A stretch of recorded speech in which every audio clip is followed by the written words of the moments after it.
Bonjour à tous, j'espère que vous allez bien.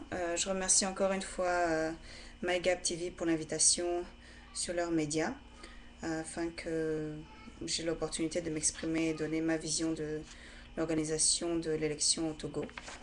Donc, juste pour remettre les choses un petit peu dans le contexte, alors on a euh, le général Eyadema qui a dirigé le Togo pendant 38 ans, qui a été succédé par son fils Faure Gnassingbé, qui a obtenu un mandat en 2005 dans des circonstances chaotiques, pour ne pas dire désastreuses, car cette élection avait été émaillée de violences qui ont fait entre 500 et 800 morts selon les sources. Et tout le monde s'accorde à dire dans le contexte actuel qu'on espère que cette élection va vraiment se passer dans de meilleures circonstances qu'en 2005 et qu'il n'y aura pas d'innocents qui paieront encore une fois le prix de leur vie au nom de la démocratie. Alors,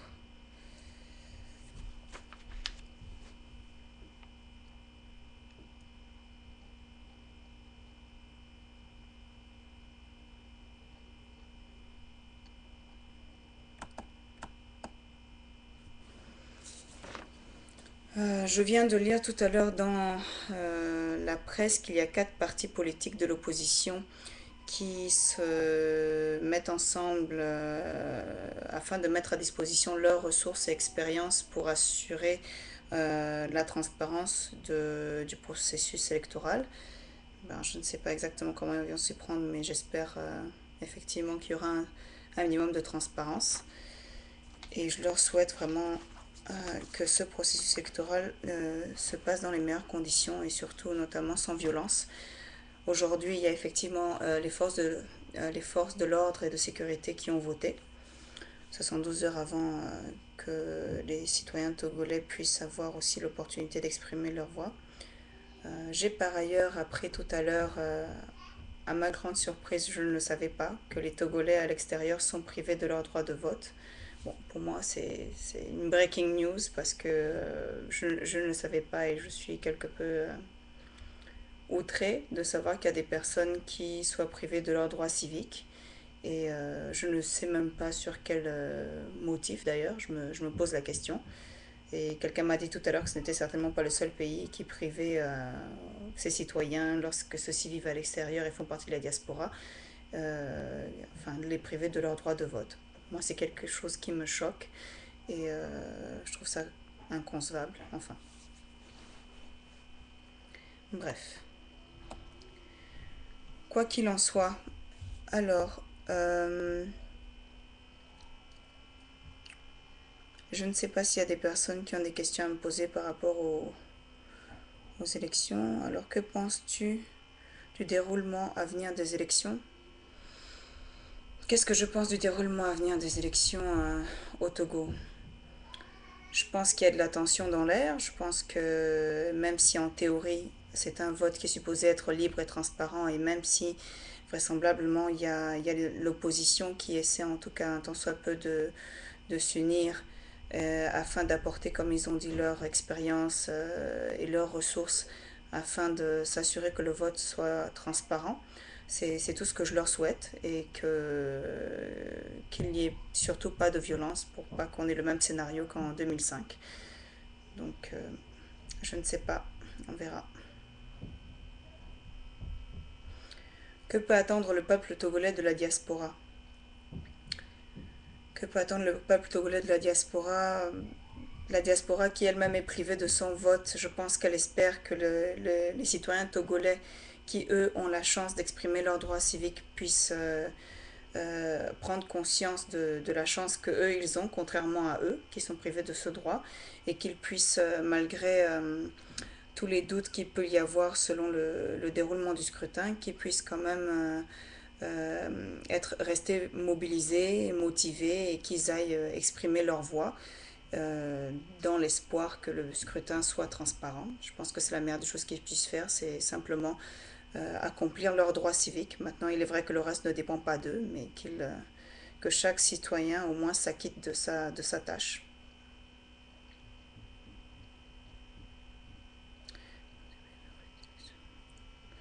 Comme dans tous les pays d'Afrique, élection truquée. Que peut attendre le peuple togolais de la diaspora? Ok. Penses-tu qu'à ce jour, les Togolais aient encore un grand espoir que les choses changent? Je pense que tant qu'il y a de la vie, il y a de l'espoir. Moi, je suis quelqu'un qui essaie de positiver. Maintenant, il est vrai qu'il y a certaines réalités qui montrent malheureusement parfois la mauvaise foi des qui peut être jugée par les actions qui sont posées par les personnes qui ont un certain pouvoir, donc notamment par les autorités en place. J'estime que c'est facile pour le régime en place de prétendre organiser une élection libre et transparente et que les actes qu'on pose après parlent d'eux-mêmes. Donc il y a effectivement très souvent un fossé entre ce qu'on promet et ce qui se passe en réalité. Donc encore une fois, le problème aussi dans les élections, c'est que très souvent le peuple vote pour un certain candidat et malheureusement l'appareil étatique fonctionne de telle manière que certaines personnes s'organisent pour après faire en sorte qu'officiellement un autre candidat soit proclamé comme vainqueur. Donc je pense que nous sommes tous, nous connaissons tous ce problème qui est devenu très commun, très courant chez nous en Afrique et dont nous avons été nous-mêmes victimes au Gabon. Alors, Kofi Niam était-il un danger pour Fort? Tout porte à croire qu'il aurait été un danger dans la mesure où certaines personnes estiment qu'il a été disqualifié très rapidement. Donc, oui, pourquoi pas. Je pense que tout candidat a ses chances. Maintenant, il y a certains Togolais qui estiment que Kofi Niam est français plus que Togolais. Il y en a d'autres qui estiment que cela ne veut pas dire que pour autant il n'est pas Togolais ou qu'il n'aspire pas à élever son pays, le Togo. Donc, je pense que effectivement, si on a essayé de le disqualifier, si on n'est parvenu à le disqualifier, c'est que peut-être il représentait effectivement un potentiel danger pour Fort. Est-ce que les électeurs togolais Est-ce que les électeurs togolais comment à s'organiser afin de pouvoir rendre le scrutin transparent à l'image de ce qui s'est passé pour nous au Gabon? Est-ce que les électeurs togolais comment à s'organiser afin de pouvoir rendre le scrutin transparent à l'image de ce qui s'est passé pour nous au Gabon? Certes, nos résultats ont été truqués, mais notre victoire a été d'exercer notre droit de vote. Effectivement, si on compare notre cas comparé à celui du Togo, on peut effectivement se considérer particulièrement chanceux que d'avoir eu notre droit d'exprimer notre vote, en tout cas pour nous qui sommes partis de la diaspora. Parce qu'effectivement, je trouve vraiment inconcevable que les Togolais de l'étranger n'aient pas le droit d'exprimer leur vote. Donc maintenant, je ne sais pas.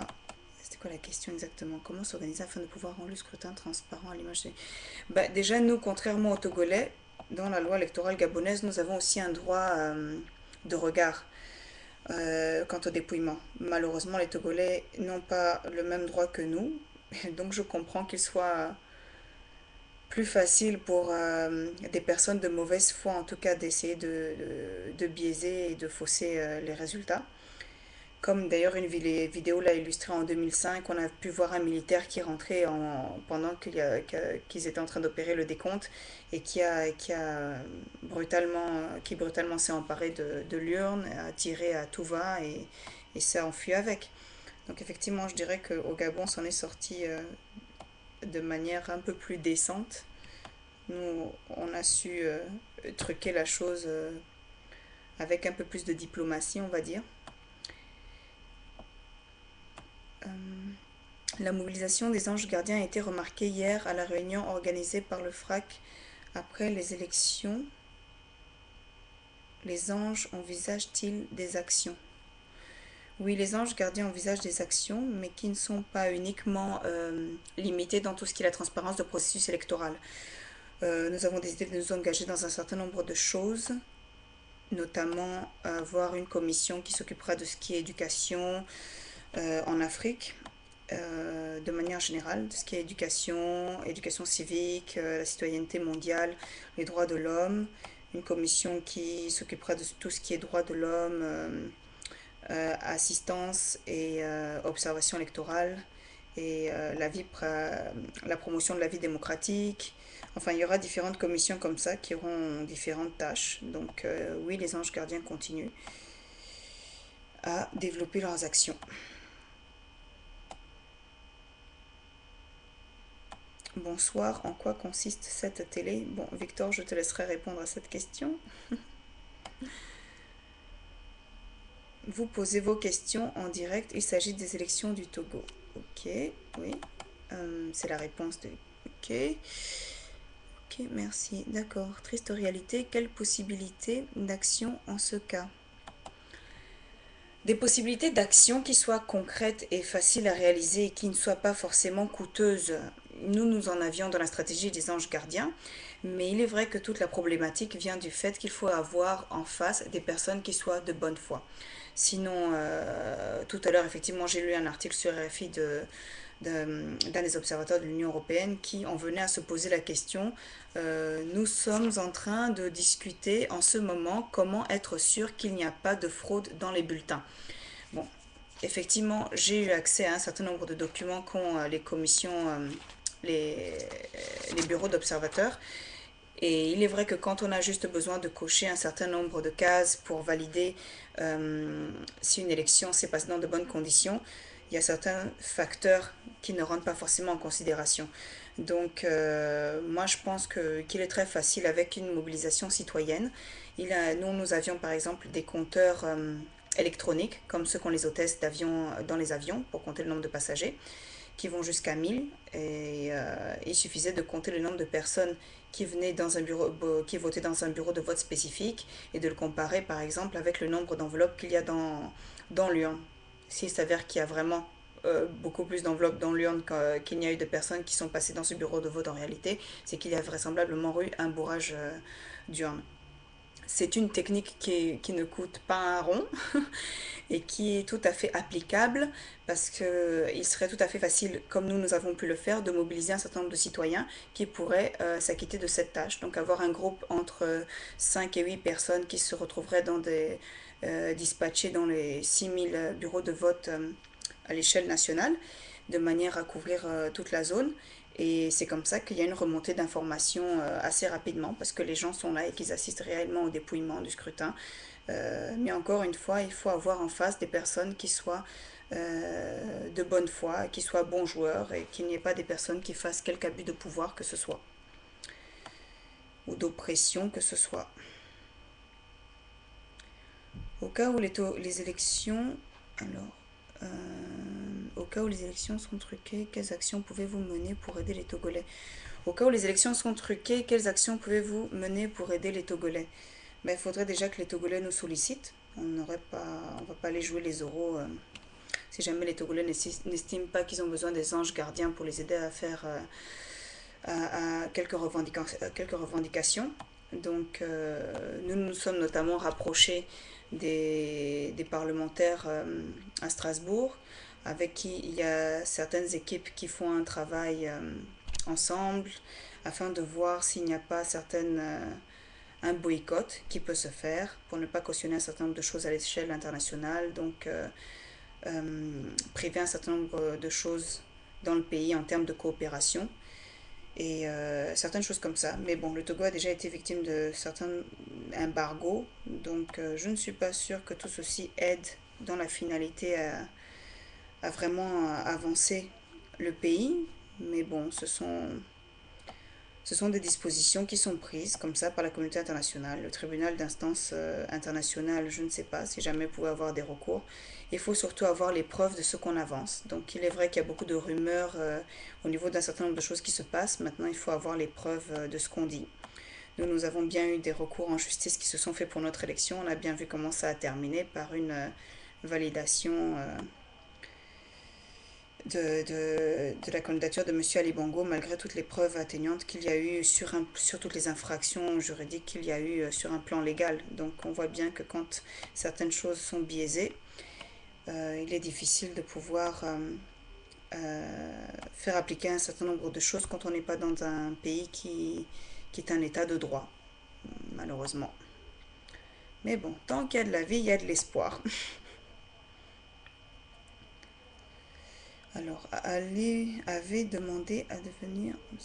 Avait, hein, avait demandé à devenir observateur des élections. Qui avait demandé à devenir?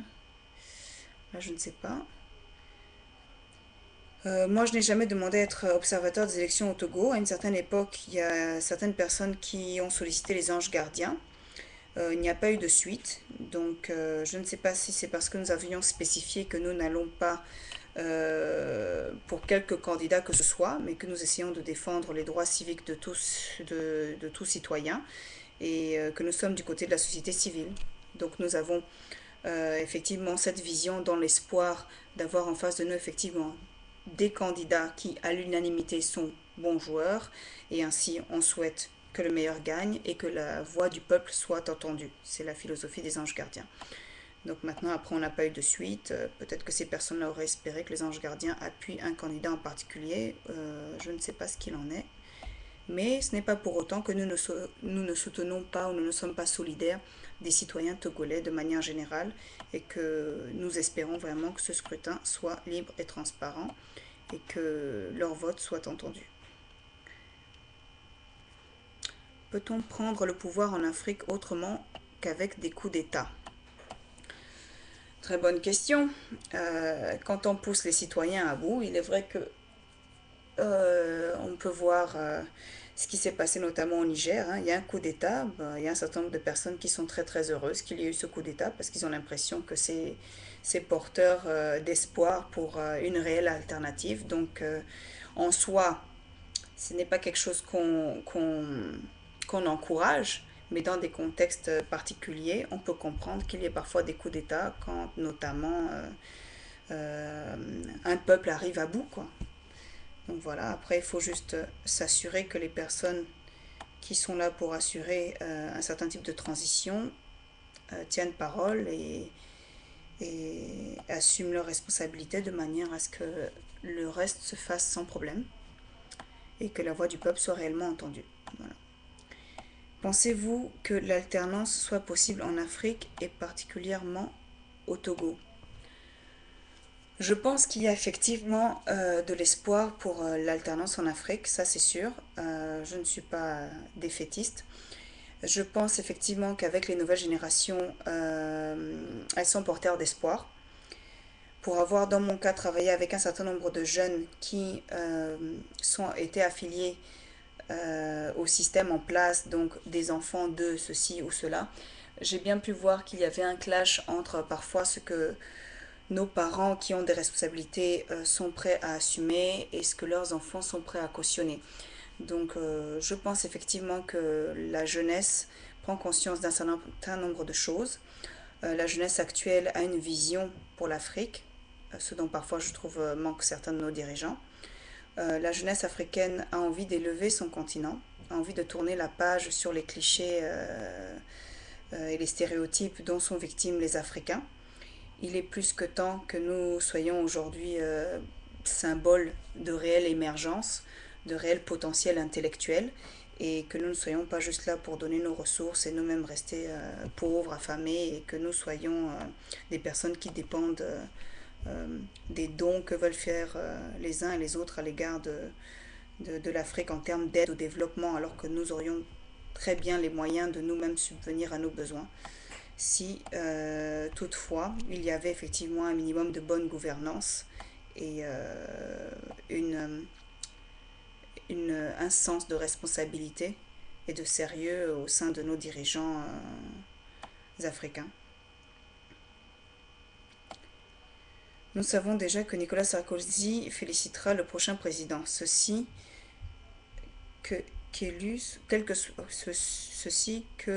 quel soit la malheur... Quoi?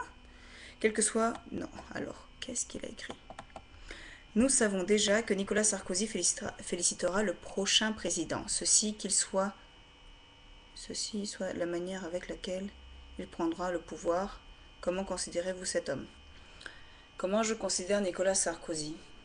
C'est un politicien, hein, donc je ne cautionne pas un certain nombre d'actes qu'il pose, notamment lors de son séjour très récemment à Libreville, où il est venu, on va dire, on ne peut plus asseoir le pouvoir et légitimiser le pouvoir de M. Ali Bongo, même si ça avait déjà été officialisé. Et je continue de dire qu'il tient des propos que moi je considère dangereux et que certaines choses sont prises avec beaucoup de légèreté parce que j'estime que les autorités françaises parfois jugent certaines choses dans la précipitation sans réellement prendre conscience d'un certain nombre de choses, alors que la jeunesse africaine actuelle rêve de changement, aspire à un changement. Et il est triste de voir qu'il y ait certaines personnes qui soient désillusionnées. Il est triste qu'on en arrive à avoir des rapports d'animosité. Il serait effectivement triste d'en arriver à un stade où des personnes désabusées en arrivent à penser à un plan B.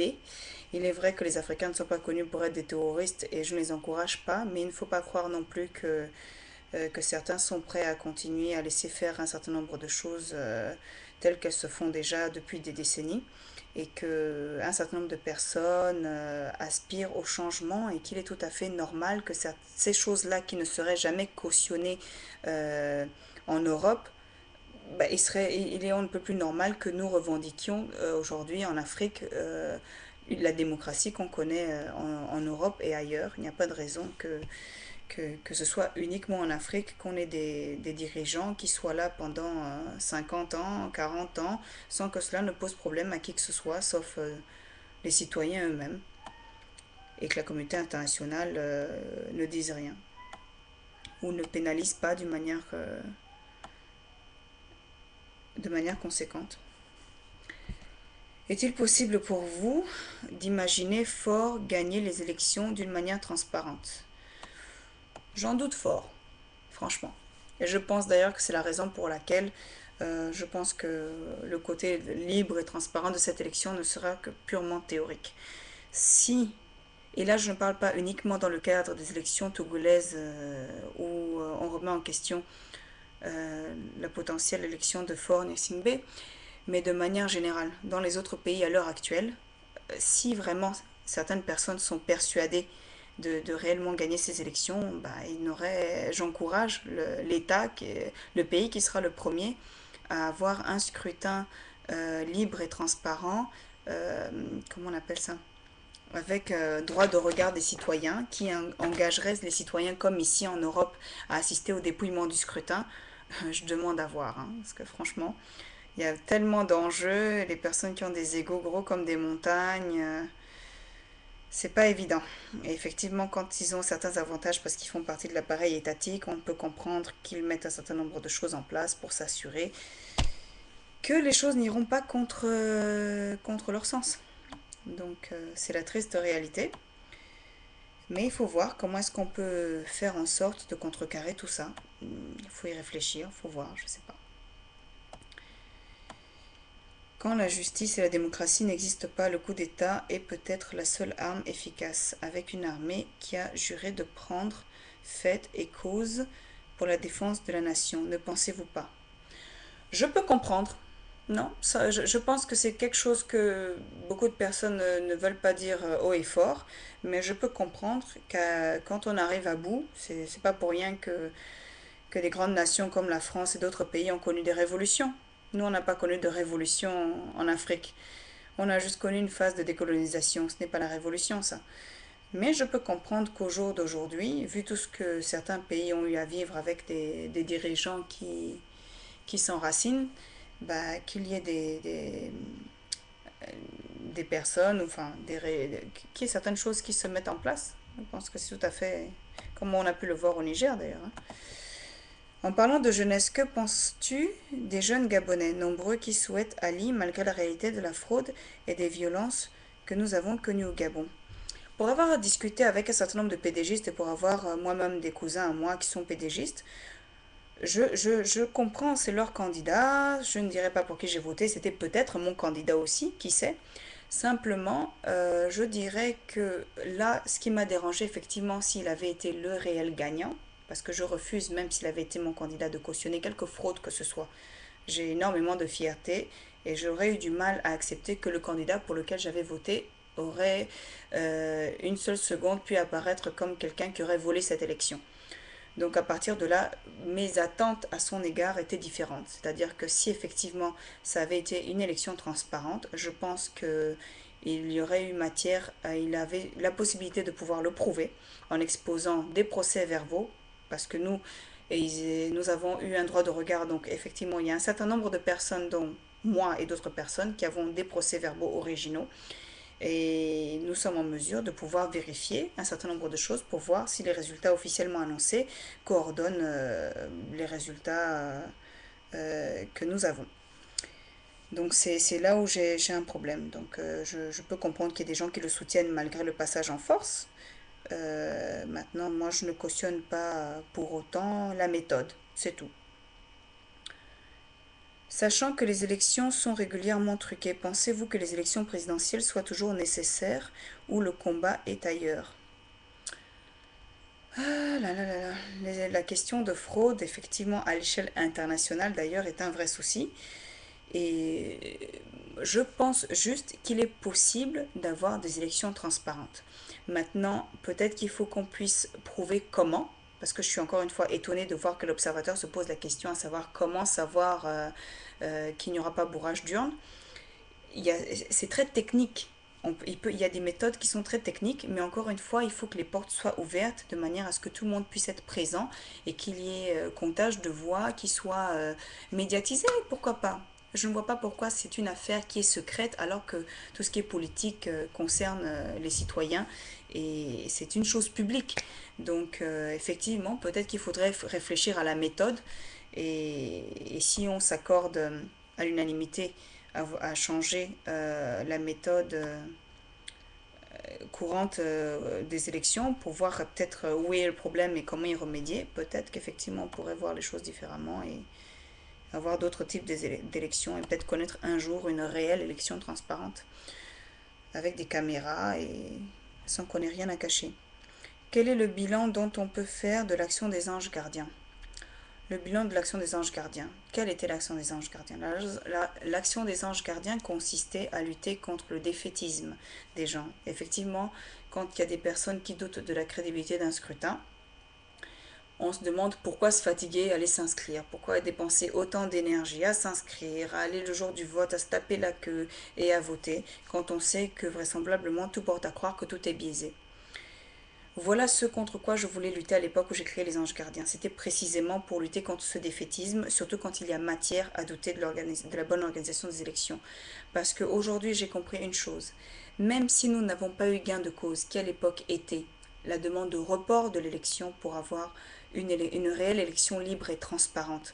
Donc vraisemblablement, nous avions un appareil étatique en place qui avait tout avantage à créer des élections dans la rapidité, qu'on passe vite à autre chose, en plein mois d'août, pendant que tout le monde est en vacances, tous les présidents sont en vacances en fin de mois août, pour que ça passe comme une lettre à la poste sans que personne ne se rende compte de quoi que ce soit. Malgré tout ceci, même si nous n'avons pas eu un report et même si l'élection s'est passée dans les circonstances qu'on connaît, tout ce que je peux dire aujourd'hui, c'est qu'une chose est sûre, c'est que notre mobilisation a vraisemblablement dérangé.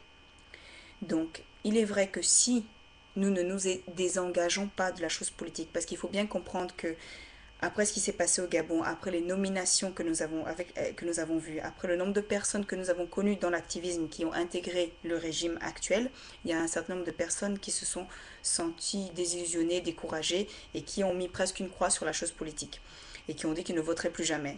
Donc il faut bien comprendre que là, en prenant de telles dispositions, vous vous désengagez complètement de la politique et rendez service à ce système. Parce que tout ce qu'ils veulent, c'est que les gens se désengagent. C'est précisément ce qu'ils veulent. De manière à ce qu'on leur rende la tâche facile et qu'ils puissent faire ce qu'ils veulent. Donc en ce moment, donc tous les programmes d'éducation que nous allons mener, tout ça, c'est pour faire comprendre aux gens que la pire des choses qu'un citoyen puisse faire, même quand il est désillusionné, c'est de se désengager. Même quand on ne se sent pas forcément très puissant, il est important de rester mobilisé, de s'unir, de manière à ce que nous devenions de plus en plus forts et un jour, éventuellement, que nous trouvions la force de tourner la page ensemble. Donc si vous ne le faites pas pour vous aujourd'hui parce que vous pensez que dans l'échéance actuelle, vous n'allez pas avoir une élection démocratique aujourd'hui, pensons à nos frères et sœurs, pensons aux générations prochaines. Si nous n'avons pas connu, nous, eu la chance d'avoir un réel régime démocratique, battons-nous aujourd'hui pour un avenir meilleur, parce que l'Afrique a de l'avenir. Il est important que nous nous battons pour ce continent de manière à ce qu'il s'élève dans le futur. Tu es bien tolérante, Gloria, c'est probablement une qualité, merci. À la dernière élection togolaise, on a vu les militaires disperser la foule et s'enfuir avec les urnes.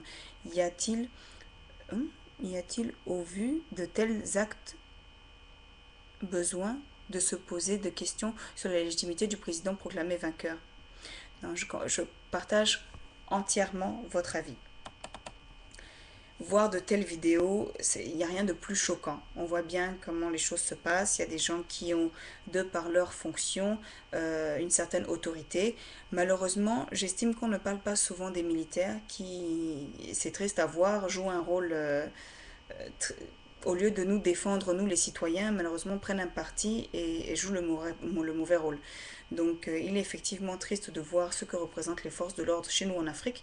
Et dans certains cas, en général, malheureusement, ce sont des personnes qui n'ont pas fait leurs études, qui vont parfois entrer dans les forces de l'ordre, ce qui fait que on n'a pas forcément une élite militaire qui est majoritairement consciente de l'importance d'un certain nombre de choses et de la symbolique d'un certain nombre de choses dans les actes qu'ils posent.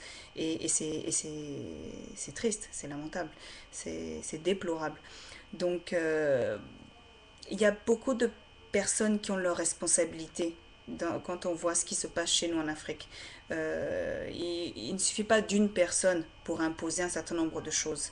Il y a un certain nombre de personnes qui malheureusement ont aussi bien les mains sales que les personnes qui sont mises en avant. Et c'est ce que je trouve triste. Et c'est pour ça que nous allons essayer de travailler sur l'éducation pour essayer de faire comprendre à un certain nombre de personnes, un certain nombre de choses et inculquer un certain nombre de valeurs universelles pour qu'on puisse avoir une meilleure vision et comprendre l'importance d'un certain nombre de choses. Avez-vous une idée des méthodes utilisées par les tricheurs? Si oui, quels sont les mécanismes utilisés? Bon, là, je vais renvoyer un certain nombre de personnes peut-être se rapprocher de ou l'interview de Kofi Niam Niam. J'ai cru entendre dire qu'il allait peut-être même écrire un bouquin dessus. Des méthodes, j'en connais pas 15 000. Il y a les listes électorales gonflées avec des personnes entre les morts et les mineurs. Il y a le bourrage d'urnes qui est classique. Maintenant, selon les lois électorales, selon les pays. Donc, nous avions un droit de regard. Apparemment, les Togolais n'ont pas un droit de regard. Donc, quel que soit ce que le peuple togolais a voté, si effectivement personne n'a un droit de regard, comme on a pu voir dans la vidéo, les militaires prendre l'urne et partir pour faire ce qu'ils veulent lorsqu'ils font leur décompte à eux et proclament ce qu'ils veulent, on peut comprendre qu'il est difficile de parler de légitimité dans ce cas.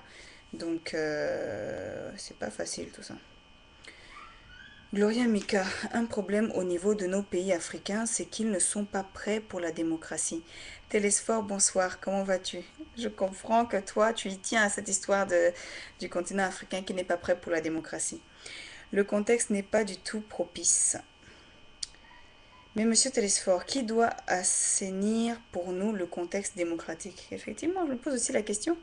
Oublions alors les lois et vivons chacun dans son département comme avant la colonisation.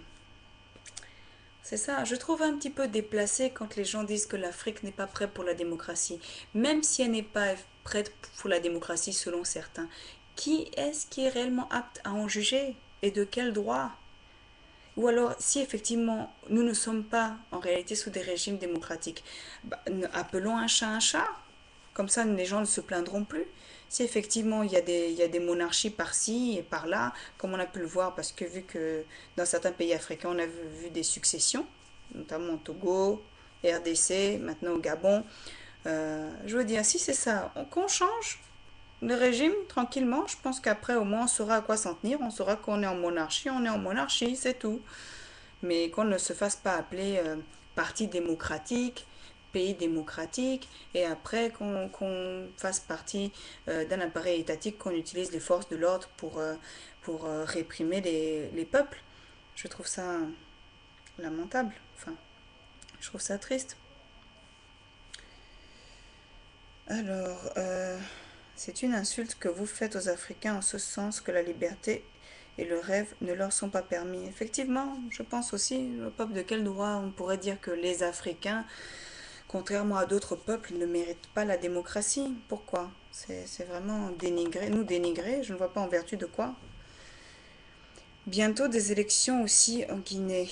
Comment avez-vous accueilli la sortie de Dadis? Écoutez, je pense que le pauvre homme a vécu un certain nombre de choses. Aujourd'hui, il est vivant, il revient de loin. Je pense que... comment ça s'appelle? Le général qui en ce moment est à la tête de la... Enfin, qui est à la tête du pouvoir est en train de poser un certain nombre d'actes. Il semble être quelqu'un de relativement carré, s'exprime très peu, ne parle pas beaucoup, mais il semble vouloir, en tout cas il prétend, vouloir organiser une élection dans les meilleures conditions. Bon, maintenant, je demande à voir.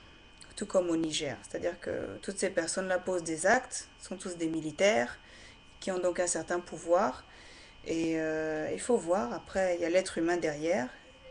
Est-ce que certains ont des égos qui sont gros comme des montagnes? Est-ce que certains vont profiter de certains avantages pour poser un certain nombre d'actions et asseoir aussi leur pouvoir? On est à l'abri de rien du tout. On verra. Qui vivra verra.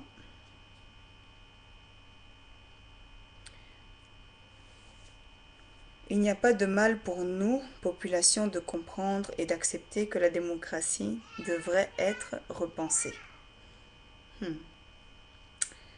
Oui, Télésphore.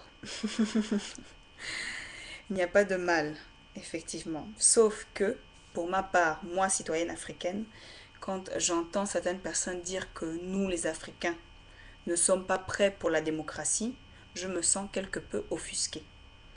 Donc, je ne vois pas de quel droit nous, plus que quelques autres personnes, serions privés de nos droits et civiques, dans certains cas, et d'avoir une élection démocratique ou un régime démocratique. Je ne vois pas en vertu de quoi. S'il y a un réel problème au niveau de l'éducation de nos frères africains, il faut donc chercher à les élever, à les emmener vers le haut. Je ne pense pas que quelque politique de répression que ce soit porteur d'un message positif ou un porteur d'un message d'amour à l'égard de nos peuples ou de nos frères ou de notre patrie, tout simplement. Donc, j'espère juste vraiment qu'un jour nous allons avoir des dirigeants qui ont une vision et qui aspirent à élever leur peuple, à élever leur patrie, à élever de manière générale notre continent, c'est tout. Et à éviter tout ce qui est politique de répression et autres.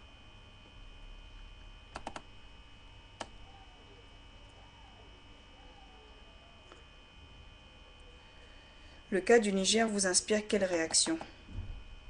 Oh, je dirais que comme un certain nombre de personnes, j'étais contente. J'étais contente. J'étais contente parce que j'ai pu voir que les citoyens nigériens étaient contents. C'est tout. Et en ce moment, ils sont confiants et espèrent simplement qu'ils auront droit à une réelle élection pour avoir droit à une alternance. Ils ont été victimes de tant de choses qu'on ne peut que le leur souhaiter. C'est tout. Quand on refuse de reconnaître que nous ne sommes pas à la mesure des attentes liées à notre fonction et qu'on a une conscience, on démissionne par respect des autres, du peuple, de la nation. Nos dirigeants sont des égoïstes en quête de richesse. Ah oui, là je partage ton avis. Il y a très peu de personnes qui se dénotent comme ça dans l'histoire. Quelqu'un aussi pour qui j'ai énormément d'estime, c'est Rawlings. Et oui, mais tout le monde n'a pas effectivement l'humilité de laisser le pouvoir. C'est la nature humaine, encore une fois, hein. L'homme est ce qu'il est. Hein. Ce n'est ni une injure encore, moins une tare de prendre conscience de ce fait, car on voit bien que depuis 50 ans, nous ramons à contre-courant.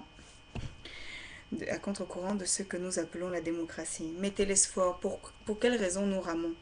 Puis c'est vrai que nous sommes relativement jeunes en matière de démocratie, ou plus simplement en matière de décolonisation. On a à peine 50 ans qu'on célèbre cette année. Donc nous sommes des bébés en matière de démocratie. Simplement, on sait très bien comment se sont passées un certain nombre de choses à l'époque de la décolonisation. Il y a certaines personnes qui ont été mises en place. Il y a certaines politiques étrangères qui étaient appliquées. Il y a tout le débat de la France-Afrique où on se demande effectivement si tout ceci va perdurer dans le temps ou si on va passer à autre chose et à un autre type de politique étrangère. Donc, bon, plein de choses. Monsieur Télésphore, quel est le président gabonais qui a déjà parlé de repenser la démocratie? Au sujet de la démocratie en Afrique, je vais dire ceci. Je préfère un rien. Oh là là. Je préfère un rien qu'on voit au lieu de quelque chose qu'on ne voit pas. Ok. Bon. Ça veut dire quoi ça exactement? Depuis 50 ans, combien de personnes a-t-on vu à l'œuvre? Effectivement, pas grand monde.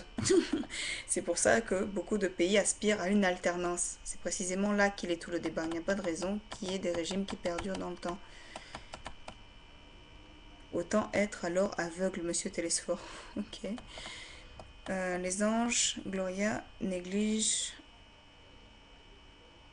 envisage-t-il des actions contre la France-Afrique? Est-ce que nous envisageons des actions contre la France-Afrique? Des actions. Il y a un certain nombre de choses qui vont se faire, notamment à la fin du mois de mai, de manière symbolique en honneur à Kwame Nkrumah. Il y avait déjà quelque chose qui était potentiellement prévu même pour ce samedi, samedi 6 mars, vu que c'est l'indépendance du Ghana. Mais vu les conditions de météo, après réflexion avec un certain nombre de personnes, ça va être annulé et on s'en tiendra simplement à une grande manifestation qui est prévue sous 3 jours fin mai. Vous serez informés en temps et en heure. Pédagogie, élévation, engagement, exactement. Difficile lorsque certains dirigeants se complaisent dans l'obscurantisme le plus puéril. Nous devons travailler pour notre émancipation. Quoi qu'il arrive, travaillons, ne lâchons pas. Je suis entièrement d'accord et la tâche est lourde. Donc pour tous ceux qui sont prêts à travailler, n'hésitez pas à vous rapprocher de différents organismes parce qu'il y en a pas mal. Il y a les Anges Gardiens de l'Afrique qui sont en train de se mettre sur pied avec René Clément, qui est une amie, et un certain nombre de personnes qui veulent créer les États-Unis d'Afrique. Donc il y a un certain nombre de choses qui se font. Maintenant, il y a parfois un peu trop d'organisations aussi qui se créent et poussent comme des champignons. Mais en tout cas, on ne peut pas dire que ceux qui chercheraient à apporter leur pierre à l'édifice ne sauraient pas vers où se diriger. Parce que je pense qu'il y a un certain nombre d'options qui sont là en matière d'activisme. Aucun président ne parle et vous parlera de démocratie tant que nous n'aurons pas résolu le problème de la domination de l'Occident dans nos États. Télésphore, est-ce que tu es en train de nous passer un message en code? Ah là là. Alors, sachant que la composition des gouvernements de large ouverture deviennent classiques après des élections contestées, qu'en pensez-vous? Écoutez, là-dessus, il y a beaucoup de personnes qui estiment que le plus important est de se mettre au travail et de faire avancer le pays. Je pense que mon défunt président Omar Bongo était un fin politicien. Effectivement, sa stratégie c'était quelqu'un qui était ouvert au dialogue et quand il y avait des manifestations ou quelques problèmes que ce soit, c'est quelqu'un qui à la limite appelait tout ce qu'il y avait en termes d'opposition pour savoir où était le problème. Donc je pense que le dialogue de manière générale est quelque chose d'important. Maintenant, quand l'opposition intègre le régime qu'il dénigre, je peux comprendre qu'en termes de crédibilité, aux yeux de certains citoyens, ça ne tienne pas la route. Mais il y a certaines personnes qui trouvent que ça ne pose pas problème en soi tant qu'on aide le pays à avancer. Bon, moi, pour ma part, je suis partagée. Ça dépend. C'est relatif. Et qui est en phase d'y parvenir alors? Parvenir à quoi? Voilà, je ne sais plus, parce que je pense qu'il y a certaines personnes qui communiquent entre elles et j'ai perdu un peu le fil conducteur.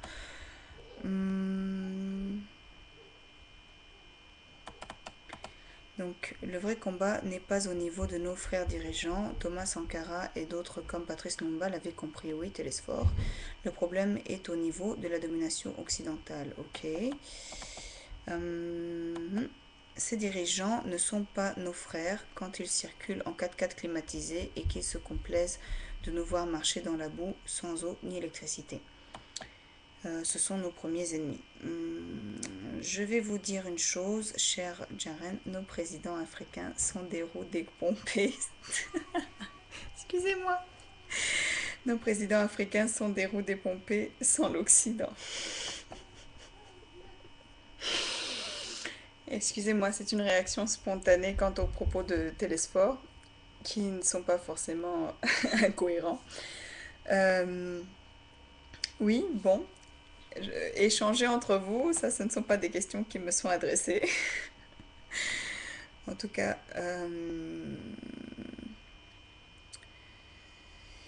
une chose est sûre, c'est qu'il y a la politique du jour et la politique de l'ombre. Ça, c'est clair, qu'il y a les beaux discours qu'on tient devant la télé et qu'il y a après les rendez-vous à huis clos. Gloria Mika doit bientôt nous quitter, effectivement. Il est quelle heure? Ah oui, j'ai encore 10 minutes. Gloria Mika doit bientôt nous quitter. Posez vos dernières questions. Elle fera sa conclusion. Tu blagues, Télésphore. Sankara a prouvé le contraire. Que pensez-vous de l'Union africaine? Et Bongo Père l'avait dit. Enfin bon, bref, je suis un peu perdue là. Qu'est-ce que je pense de l'Union africaine? De manière générale, je dirais que malheureusement, il y a un certain nombre d'organismes qui sont affiliés à un certain nombre de personnes. Au final, ces organismes finissent par être des réseaux, des clans, et toute cette histoire finit par ressembler à un gang d'une grande mafia, avec certaines personnes qui se relaient. Mais bon, qu'on a un gang, quoi, un clan, certaines personnes qui sont là, qui font passer un certain nombre de choses. Parce qu'encore une fois, même dans le contexte de l'élection du Togo, je veux dire que, vu les circonstances dans lesquelles l'élection s'est passée en 2005, il est inconcevable une seule seconde de pouvoir cautionner le fait qu'aux yeux de la communauté internationale, ce soit passé comme une lettre à la poste, quoi. Qu'on ait pu cautionner tout ça. Ou même au Gabon, quand on voit un petit peu ce qui se passe et qu'on a le président français qui félicite les institutions pour la manière dont ils ont géré l'élection et qu'on félicite Madame Rogombé pour un bilan positif, alors que je ne sais pas ce qu'on entend par là, un bilan positif quand il y a une transition qui s'est faite avec des manifestations, des exactions, des morts, bref. Donc, je sais pas, vous savez, tout ça. Pour moi, c'est un grand gang, des cliques, des mafias, bref, la politique du jour, la politique de l'ombre. Comme je l'ai appris avec les livres d'Eva Joly. Beaucoup de choses qui se passent. Si la France me lâche, je la lâche sur les antennes de chaînes de radio et de télévision françaises. Ah oui, ce qu'avait dit le défunt président. Eh oui, c'est connu et su, hein, tout ça. Qu'est-ce qu'on peut faire? J'espère que tu sais comment Sankara est arrivé au pouvoir. Ah, Télésphore, moi je ne sais pas. Je veux bien que tu me racontes comment Sankara est arrivé au pouvoir, s'il te plaît. Alors je vais reposer la question à Gloria. Non, mais je viens de te dire que moi je ne sais pas. Je ne sais pas comment Sankara est arrivé au pouvoir, Télésphore. Comment est-il arrivé au pouvoir, s'il te plaît? D'accord? Sankara est arrivé au pouvoir par coup d'État. Ok. Et après, qu'est-ce que tu essaies de dire?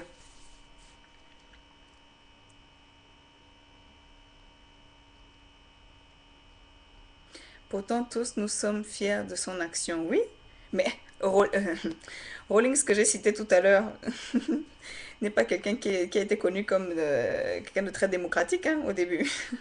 Mais les actes qu'il a posés, il les a posés, et après, les gens ont vu clair, et puis c'est tout. Hmm. Oui, nous le considérons même comme un modèle, tout comme Rawlings, oui. Et combien sont arrivés par une autre voie? Ah, hmm. Ce que tu dis est très intéressant. Mais bon, encore une fois, euh,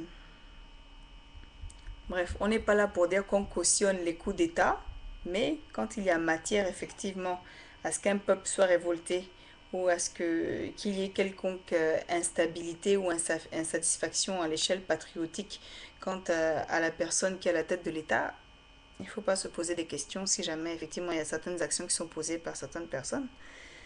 Et puis c'est tout.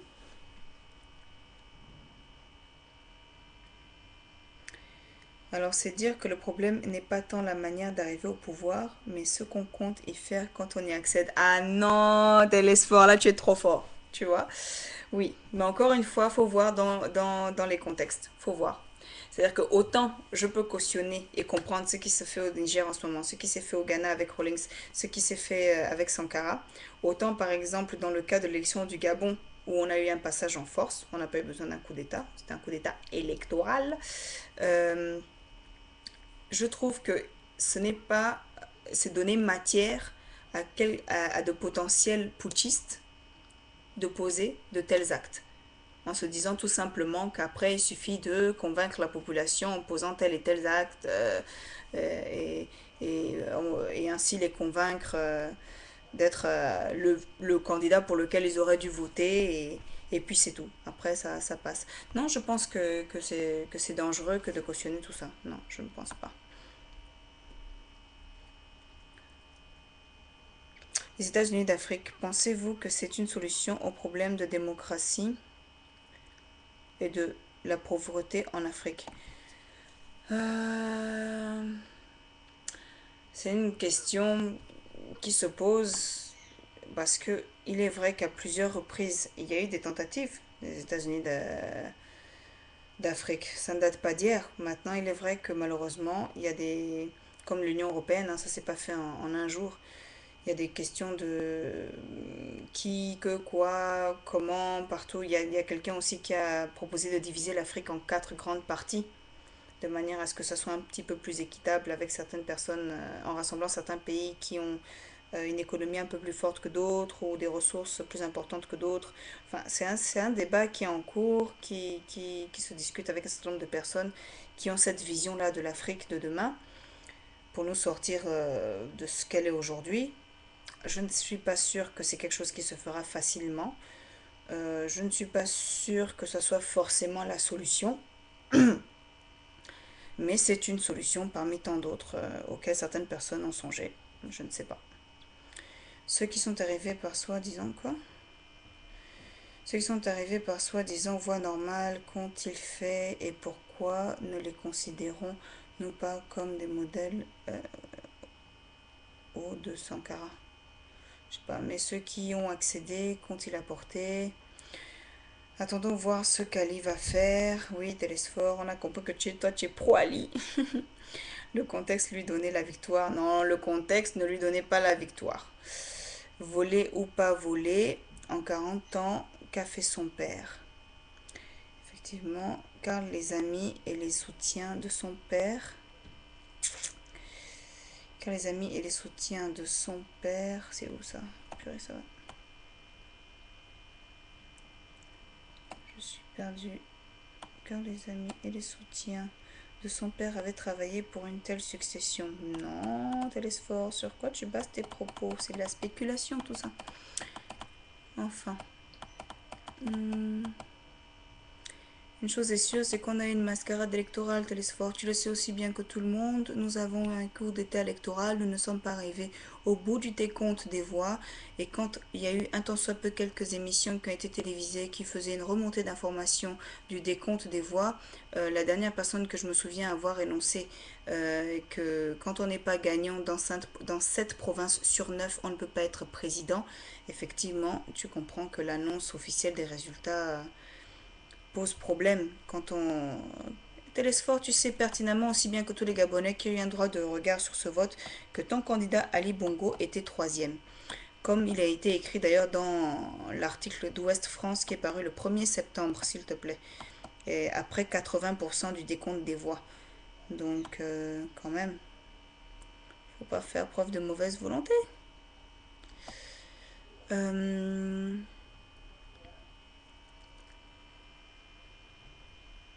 on verra son règne de 50 ans. Non, Jaren, il ne va pas régner 50 ans, ça c'est moi qui te le dis.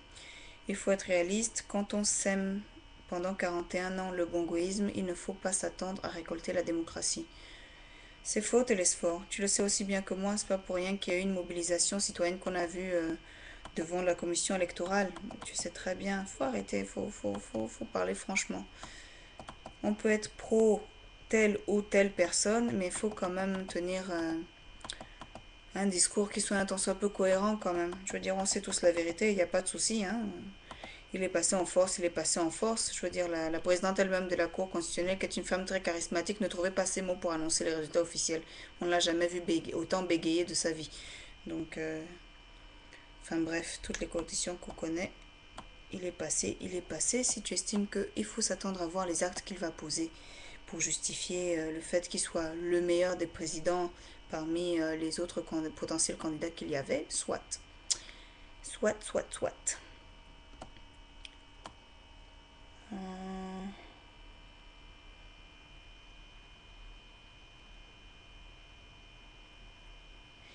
Alors, Faure, en reportant les élections du 28 janvier au 4 mars, ne montre-t-il pas son envie de gagner dignement les élections? Non, pas particulièrement. Pourquoi? C'est peut-être une pure stratégie. De manière, il faut réfléchir en matière de stratégie. Peut-être que c'est ce qu'il a voulu faire paraître, comme quoi il était de bonne foi. Mais s'il était réellement de bonne foi, il ferait un scrutin ouvert comme ça, dépouillement public. Tiens, voilà, quand on n'a rien à cacher, qu'on est sûr d'être vraiment le candidat qui va gagner, eh ben, pourquoi ne pas faire dépouillement du scrutin aux vues et au su de tous, devant la télé, devant caméra, si on n'a réellement rien à cacher. Ce serait bien ça en termes de démocratie, ce serait révolutionnaire chez nous que de voir le premier dirigeant qui accepterait de faire un décompte des voix devant la télévision. Waouh! On serait réellement passé à autre chose. Alors, c'est la réalité. Ali était surpris lors des élections de voir les conditions, les conditions de vie dans les Akébé. Je sais pas. Et pourtant, il est dans Libreville. Et nos présidents gagnent leur force de l'Occident et c'est justement face à eux que nous devons lutter. C'est ce que pense Télésphore. Ok. Euh, Mais Sankara discutait avec le commerçant au quartier. C'est là tout ce qui les éloigne. Jaren et Télésphore passez au chat si vous voulez discuter. Il a bien raison. La première force d'une armée, c'est son général. L'Afrique existe beaucoup par la politique, mais ne nous trompons pas, c'est en affrontant les véritables défis économiques que nous pourrons aller de l'avant. Oui. Une armée aura beau avoir des valeureux soldats avec un mauvais chef des troupes, c'est la débâcle assurée, tout à fait. Gloria Mika, tu n'es pas neutre et ça fausse la pertinence de ton intervention. Tu trouves que je ne suis pas neutre? En quoi trouves-tu que je ne suis pas neutre? Je ne suis pas neutre. Je suis neutre, très cher Télésphore. Je reporte les faits tels qu'ils sont et tels que nous les connaissons. Moi, je te dis, Télésphore, tu ne sauras jamais si moi-même je n'ai même pas voté pour Ali Bongo, pour qui tu penses que je ne suis pas neutre. Parce que je suis sûre que c'est ça à quoi tu fais allusion. Tu ne sauras pas. Mais je répète que si moi-même j'avais voté pour lui, je n'aurais jamais cautionné ce qui s'est fait. C'est là il ne faut pas se perdre. Ce n'est pas parce qu'on est peut-être pour un candidat qu'on va accepter que tous les moyens pour que celui-ci arrive au pouvoir soient forcément acceptés. Non, moi je ne pense pas cautionner pour autant la méthode. Voilà, c'est tout. On a eu une mascarade électorale. Aujourd'hui, Télésphore, on était à une page du tournant de l'histoire du Gabon. Après le régime qu'on a connu pendant 40 ans, on a vu la mobilisation citoyenne qu'il y avait, des personnes qui n'ont jamais voté de leur vie, qui se sont mobilisées, des personnes qui n'ont jamais voté de leur vie, qui n'ont même pas eu le temps de s'inscrire. Il y a un certain nombre de choses, Télésphore, toutes les vidéos sont là où tu vois plein de gens, même moi qui suis Batéké, les Batéké qui se révoltaient parce qu'ils n'avaient pas eu l'opportunité de s'inscrire. Arrêtons les farces. Donc tu sais mieux que moi que c'est parce que l'élection en tant que telle a été mal organisée et aujourd'hui on sait que ça a été le cas de manière délibérée puisqu'il y a eu un passage en force après où les membres de la Sénat ont eux-mêmes témoigné comme quoi on a interrompu le vote. Donc, bébé, excusez-moi, c'est mon neveu qui vient d'entrer. Donc voilà. Bon, pour ma part, je suis sur la fin. Je ne sais pas s'il y avait une autre question. Je ne sais pas s'il y avait une autre question. Les défis économiques passent par la politique en Afrique. Tout à fait. Quand on est ange gardien de la transparence, on doit être neutre. Télésphore, je te rappelle que je suis neutre. Je suis neutre dans le sens où tu ne m'entendras jamais pendant une élection encourager les citoyens à voter pour tel candidat plus qu'un autre ou dénigrer tel candidat plus qu'un autre. Et si tu vois tout mon parcours pendant le processus électoral de notre élection gabonaise, tu verras qu'à aucun moment j'ai dit votez pour tel, ne votez pas pour tel. Donc j'estime que j'ai été neutre. Et je le suis toujours. Aujourd'hui, j'apparais aux yeux de certains comme opposant, et je répète que je ne suis pas une opposante. C'est le contexte de l'élection que nous avons connu qui aujourd'hui fait que quand je m'exprime sur la réalité du déroulement du scrutin qu'on a eu, j'apparais comme quelqu'un qui fait partie de l'opposition. Non. Parce que crois-moi que je n'adhère pas non plus, ou je ne cautionne pas non plus la fameuse union nationale. Il y a un certain nombre de choses qui me dérangent dans cette union nationale qui est supposée être la coalition de l'opposition. Donc pour te dire, voilà. Faure gagnera cette élection parce que toutes les conditions sont réunies pour qu'il gagne. Ah, Télésphore, il fera comme ton parent qui a gagné à Libreville. Effectivement, s'il gagne, ce ne sera que en faisant comme l'autre il a fait chez nous, c'est tout.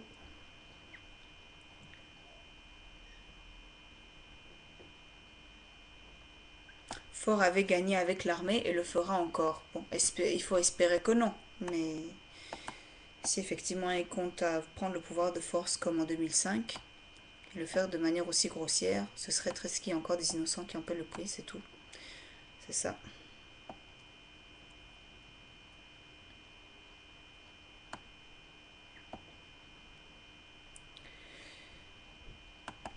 Bon ben voilà. Bon, je pense que on va s'arrêter là. Je